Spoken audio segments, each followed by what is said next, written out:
मैं राजीव रंजन साहब आपके पास सबसे पहले इसलिए आ रहा हूं क्योंकि इन चीजों की कुछ तह तक आप पहुंचे हुए थे, आपका था। ये मोदी जी की विजिट जो फ्रांस जा रहे हैं, मतलब ऑन ऑन एज अ मैं पॉलिटिकल एनालिस्ट के तौर पे कह रहा हूं, इसमें कहीं ना कहीं अनिल अंबानी जी की भी बात आएगी कि नहीं? क्योंकि अब यहां का प्रेस तो कह रहा है इंडिया का कि वो मोर और less that deal is of. Dassault जो है वो अपने को पुल आउट कर रहा है उसमें से। उसका कहना है कि अनिल अंबानी जी ने पैसा ऐसा लगाया नहीं। हालांकि तो इसमें आपको क्या लगता है, ये सिर्फ इसके लिए है, या जो 26 नए खरीदने का जो कल ही क्लियर हुआ है हिंदुस्तान में, अब खरीदने जा रहे हैं, इतना बड़ा ऑर्डर देने जा रहे हैं, तो मोदी जी तो जब वंदे भारत की झंडी भी खुद हिलाते हैं, तो इतने बड़े ऑर्डर को तो फिर वही अनाउंस करेंगे, इसमें कोई दो राय नहीं है। कारण क्या है फ्रांस जाने का? और थोड़ा रफाल की बात भी कर लीजिएगा राजीव रंजन साहब। देखिए, आपने थैंक्स अ लॉट आनंद जी मुझे इनवाइट करने के लिए। आपने अपने इंट्रोडक्टरी स्पीच में एक बहुत अच्छी बात बोली कि एचएएल को कहा गया कि भाई आप इस लायक नहीं हो, और अंबानी जी की कंपनी को दे दिया गया। देखिए, मार्केट जो है हमेशा न्याय करता है। यही एचएएल का आईपीओ आया था 1.5-2 साल पहले, 1215 रुपए का इसका आईपीओ का प्राइस था। आज ये 3860 रुपए के ऊपर चला गया शेयर। 3 गुना से ज्यादा रिटर्न दे दिए पिछले 1.5 से 2 साल में। आज इस कंपनी का मार्केट कैप 1.3 लाख करोड़ हो गया है। यही अनिल अंबानी जी का जो फ्लैगशिप कंपनी है रिलायंस इंफ्रा, इसका मार्केट कैप 4800 करोड़ है। यानी आप सोचिए, मतलब 1/33 भी नहीं, मतलब 1/40 रह गया, यानी 40 का एक हिस्सा। तो ये मार्केट ने न्याय कर दिया, समय ने न्याय कर दिया। आपने भले कुछ भी बोल के लिया, मार्केट ने बता दिया कि कौन सी कंपनी जो है वो कर सकती है और कौन सी कंपनी नहीं कर सकती है। बहरहाल, आप इस मुद्दे पे आते हैं। देखिए, ये ना एक बहुत गहरे और घातक ट्रेंड को शो कर रहा है।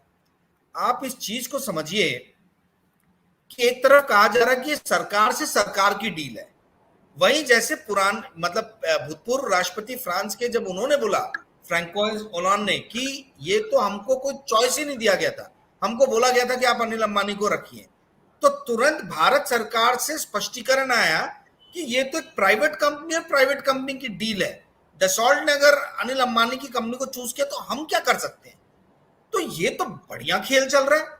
एक तरफ सरकार सरकार की डील हो रही है, वहीं दूसरी तरफ सरकार सरकार की डील में प्राइवेट कंपनी को मिल रहा है आपूर्ति करने का काम, और वहीं एक दूसरी प्राइवेट कंपनी को मिल रहा है उसका जॉइंट वेंचर पार्टनर बन जाने का काम।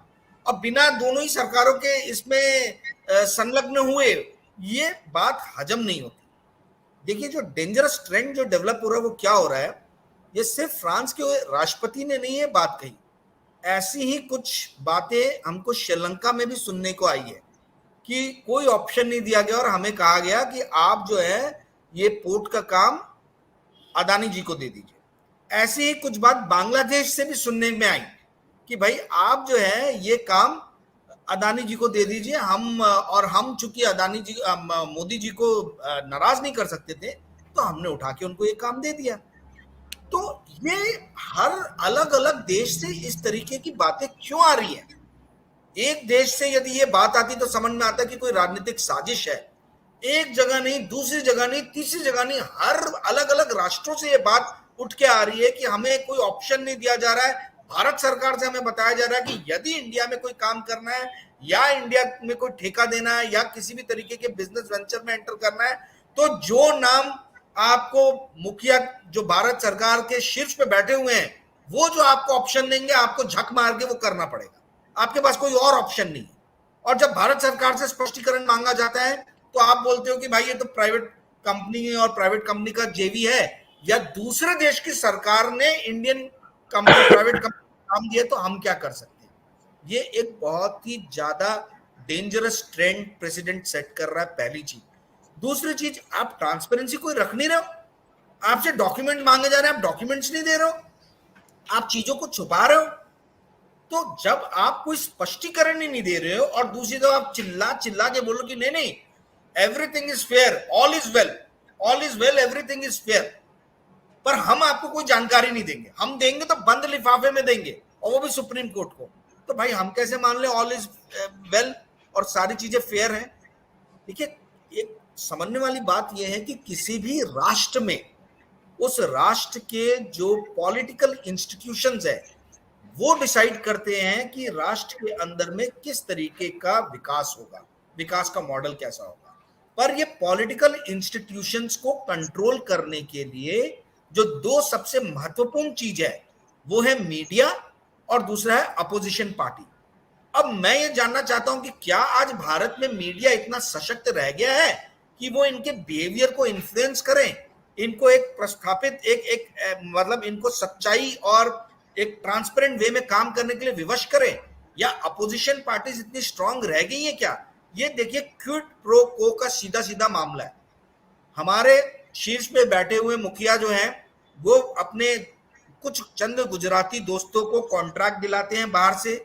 ये दोस्त लोग इंडिया में आके मीडिया कंपनीज को खरीदते हैं और ये मीडिया कंपनीज दिन रात ढोल बाजे गाजे के साथ में बताती रहती है कि मोदी सरकार में ये हुआ, मोदी जी ये कर रहे हैं। यानी पूरे देश में 24 घंटे एक ऐसा माहौल बनाया जाता है कि यदि ये एक आदमी नहीं रहा तो ये देश चलेगा ही नहीं।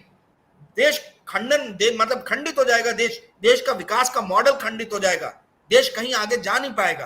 देश की जो भी पुरानी तरक्कियां हुई है उसको नजरअंदाज किया जाए। और एक अभिनेत्री ने तो यहां तक कह दिया कि 2014 में देश इंडिपेंडेंट हुआ। तो आप समझिए किस तरीके से कैसा माहौल क्रिएट किया जा रहा है। ये पूरा का पूरा this is all about controlling the social and economic situation of India. और ये सुप्रेसी ऑफ गवर्नमेंट जो है इसको एस्टैब्लिश करने का एक पूरा का पूरा कार्यक्रम अभी चल रहा है। इस बात को समझ लीजिए कि मोदी सरकार का जो मेन स्ट्रेंथ आता है वो आता है सीक्रेसी से। वो सीक्रेसी मेंटेन करके रखते हैं। Secrecy is the security and security is the victory. ये इस फंडे पे इस एक पंच लाइन के ऊपर में ये लोग चल रहे हैं कि जितना ज्यादा हो सके सीक्रेसी मेंटेन करके रखो, किसी को कोई जानकारी मत दो। ये बंद लिफाफे का प्रचलन जो है अलग अलग मुद्दों में ये इसी सरकार से आया। हर चीज बंद लिफाफे में दी जा रही है। तो भाई आप प्रजातंत्र के प्रति कहां रिस्पॉन्सिबल हो, कहां अकाउंटेबल हो? When there is no accountability तो आप कैसे इंश्योर करोगे कि आपकी सरकार जो है वो संविधान के दायरों में बंध के ईमानदारी से निष्पक्षता के साथ में कार्य कर रही है? जी, तो फ्रांस में जो यात्रा शुरू हुई है, देखिए मीडिया इस चीज को कैसे आगे बढ़ाएगा ये बहुत सारी चीजों को डिफाइन करेगा। मीडिया केसेस को बनाता है, मीडिया केसेस को बिगाड़ता है। आपकी जनता को ये सोचना चाहिए कि ऐसा ही एक मुद्दा 1980s में हुआ था जब मीडिया बहुत कम थी और वो मुद्दा बड़ा होकर बफोस का हो गया था। आज इतने सारे अलग अलग चैनल्स हैं, अलग अलग मीडिया है, बट इंफॉर्मेशन जो है फ्रेगमेंटेड जा रही है, सेग्रीगेटेड जा रही है। कुछ लोगों को कंफ्यूजन हो रहा है। कुछ मीडिया जो है वो आपके जैसे जो आलोचना कर रहे हैं या इन्वेस्टिगेट कर रहे हैं।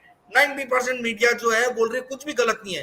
People are getting confused because information is getting in a fragmented way. Information is reaching these people in a fragmented way. तो अब ये पूरा मीडिया का ही आगे खेल है। देखते क्या। मैं राजीव जी एक जल्दी से मैं इसलिए पूछ ले रहा हूं ये बात कि हम लोगों को ये कहा गया था कि 36 जल्दी से आने हैं 2 स्क्वाड। मैंने इसको एक दिन हम लोग किसी और दिन करेंगे। मैंने 2-3 साल पहले इस पे एक लंबा प्रोग्राम भी किया था। हिंदुस्तान की जो अप्रूव्ड सैंक्शन स्ट्रेंथ है वो 42 स्क्वाड्रन्स की है। हमारे पास इस समय जो स्क्वाड्रन, एक स्क्वाड्रन में मैं दर्शकों को बता दूं करीब मोटे तौर पे 18 जहाज होते हैं।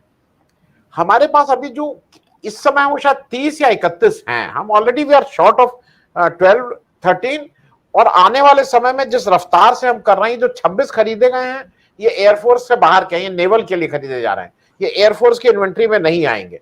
मैं सिर्फ इसलिए बता रहा हूं कि हम अभी भी बहुत अच्छी स्थिति में नहीं है। जो देश में समझाया जा रहा है कि आपका लॉन्ग टर्म इसमें ये सब तो ठीक है, मान लीजिए उनको इतने में खरीदा, उनको घूस दिया, नहीं दिया, अनिल अंबानी को दिलवा दिया, लेकिन इन सारी चीजों में कहीं ना कहीं देश की सुरक्षा भी तो कॉम्प्रोमाइज हो रही है।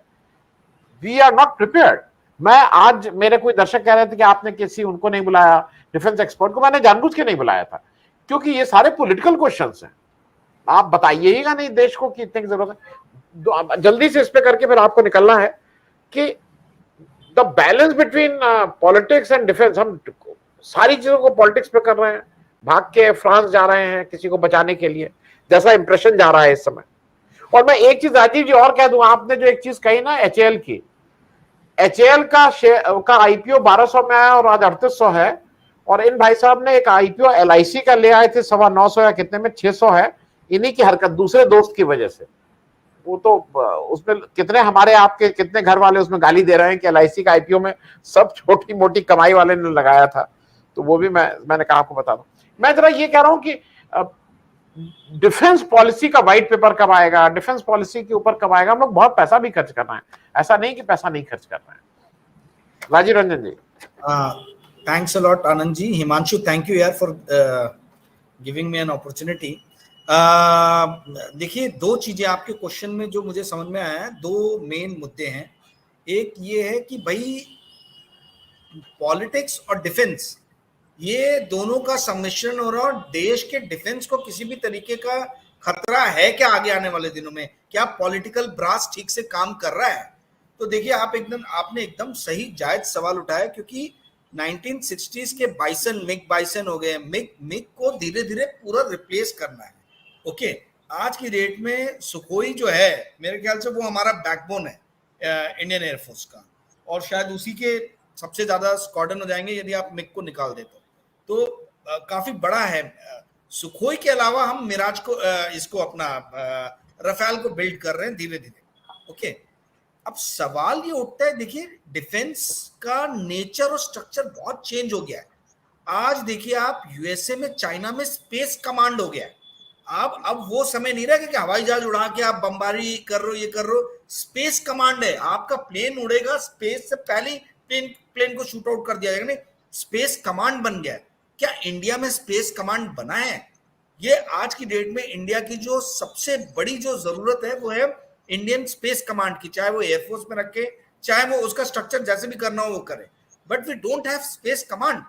जबकि अमेरिका और चाइना का स्पेस कमांड जो है बहुत पावरफुल और काफी डेवलप हो गया है, काफी नई नई टेक्नोलॉजी पे काम कर रहे हैं वो लोग।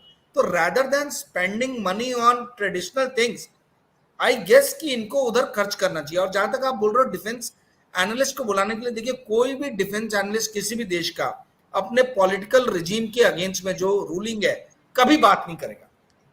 मैं आपको ये बता रहा हूं, मैं इसलिए बता रहा हूं क्योंकि मेरे फादर एयरफोर्स में रहे, मुझे मालूम है। ये जो भी गवर्नमेंट में रहता है, आप उनके, क्योंकि you are here to serve the government, government के आदेशों का आपको पालन करना है। तो आप कभी भी, चाहे रिटायर्ड हो चाहे सर्विंग हो, आप कभी भी मतलब वो गवर्नमेंट के अगेंस्ट में जाके बात कर, रेयरली होता है, बहुत ही रेयरली होता है।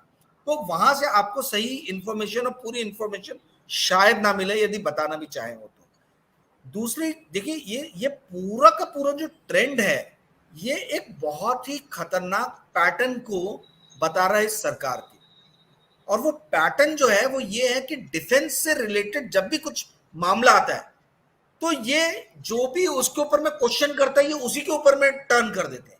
जैसे राहुल गांधी ने उठाया, क्वेश्चन उठाए इसके ऊपर में, तो इन्होंने राहुल गांधी को ही जो है वो मतलब प्रूफ कर दिया कि ये तो उलूल जुलूल सवाल उठाते हैं, और कोई इन लोगों ने प्रूफ नहीं दिया। ऐसी बालाकोट में अब ये गवर्नर साहब ने आके बोला, जो इनके टाइम के गवर्नर थे, इन्होंने आके पुलवामा और इसकी बात की, तो वहां पर भी अभी कोई जवाब नहीं है। उल्टा उन्हीं को बोल दिया गया कि अरे ये तो दल बदलते आए हैं और इनकी कोई अपनी निष्पक्षता नहीं है और ये ट्रांसपेरेंट आदमी नहीं है। ठीक है, मेरा ये सवाल है कि भाई आप जब लोग जो सवाल आपसे पूछ रहे हैं, आप उनको ही ये कर दोगे ये देशद्रोही है, आप ऐसा पोर्ट्रे कर दोगे, तो ये तो देश में फिर आपसे कोई सवाल ही नहीं पूछ पाएगा।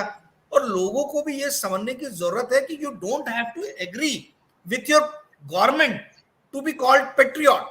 देश के सरकार के साथ में हाँ मिलाना ही पेट्रियोटिज्म नहीं है। पेट्रियोटिज्म अलग चीज है और सरकार का समर्थन करना एक अलग चीज है, दोनों चीजें। और लास्ट में जाते जाते मैं एक चीज पूछना चाहूंगा कि क्या इस देश में इतने एक्सपर्ट लोग हैं क्या कि स्पेस कमांड के ऊपर में काम कर सके, या हमारा फाइनेंशियल बजट जो है, हमारा जो फाइनेंशियल जो बजट के अंदर में जो फाइनेंशियल प्रोविजंस होते हैं, क्या वो मॉडर्न टेक्नोलॉजीज पे काम करने के लिए आपके लिए स्पेस छोड़ता है?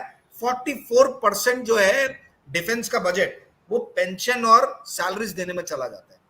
तो कैपिटल एक्सपेंडिचर के लिए खर्चा कहां बचता है? यदि आपको उतना पैसा वहीं और जो बचा कुचा पैसा है उसमें भी आप मनमाने तरीके से पैसा खर्च कर रहे हो और कोई ट्रांसपेरेंसी नहीं रख रहे हो। डिफेंस बजट का यदि आधा पैसा पेंशन और सैलरी में ही चला जाएगा, आधा जो बचा पैसा है उसमें कुछ पैसा रिपेयर और मेंटेनेंस में जाएगा जो ऑलरेडी वेपन्स आपके पास में है, कुछ पैसा जो है वो गोली वोली जो बेसिक चीज है उसके लिए जाएगा, बुलेट्स के लिए, गन्स के लिए। तो जो मॉडर्न टेक्नोलॉजीज हैं उसके लिए आप कहां से मनी प्रोवाइड करोगे? क्या हमारे पास में उसके लिए है प्रोविजंस है? तो ये भी सोचने की जरूरत है।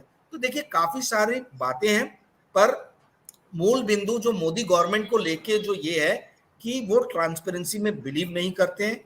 जो भी आदमी डिफेंस से रिलेटेड कोई भी क्वेश्चन पूछता हो, चाहे बालाकोट का स्ट्राइक हो, चाहे पुलवामा हो, चाहे रफेल हो, ये उन लोगों को देशद्रोही साबित कर देते हैं। और ये बहुत ही गलत और गंदा ट्रेंड स्थापित कर रहे हैं कि यदि आप देश की सरकार के साथ में नहीं हो तो आप अनपेट्रियोटिक हो और आप देश के बारे में नहीं सोचते हो। ये ट्रेंड जो है ये कल को लेके देश के खंडन में, मतलब ये बहुत डेंजरस ट्रेंड स्थापित हो रहा है। आप गवर्नमेंट के साथ नहीं हो उसका मतलब ये नहीं आप देशभक्त नहीं हो। तो हमको ये चीजों को ध्यान में रखने की जरूरत है और इस मुद्दे को आगे जो है और इन्वेस्टिगेशन करने की जरूरत है।